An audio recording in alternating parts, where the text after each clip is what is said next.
কাগজগুলো স্লোগানে কাগজ ওই র্যালি ওটা তো তরুণ না বলবে না, বলবেন তো ওই আজকে আমাদের জেলা স্বাস্থ্যবিধান দক্ষিণ 24 পরগনা জেলার স্বাস্থ্যবিধান কর্মসূচি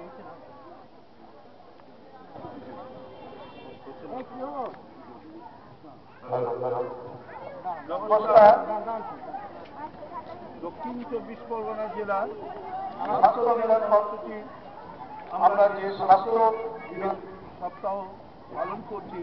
আজকে সেই উদ্দেশ্যে আমরা এখানে কাকদ্বীপে আমাদের জেলার যে অনুষ্ঠান আমরা এখানে আয়োজন করেছি শুভারম্ভ উপলক্ষে, তার আমরা ছাত্রছাত্রীদের নিয়ে কাকদ্বীপবাসীকে নিয়ে আমরা র্যালি শুরু করছি, পদযাত্রা শুরু করছি স্বাস্থ্যবিধান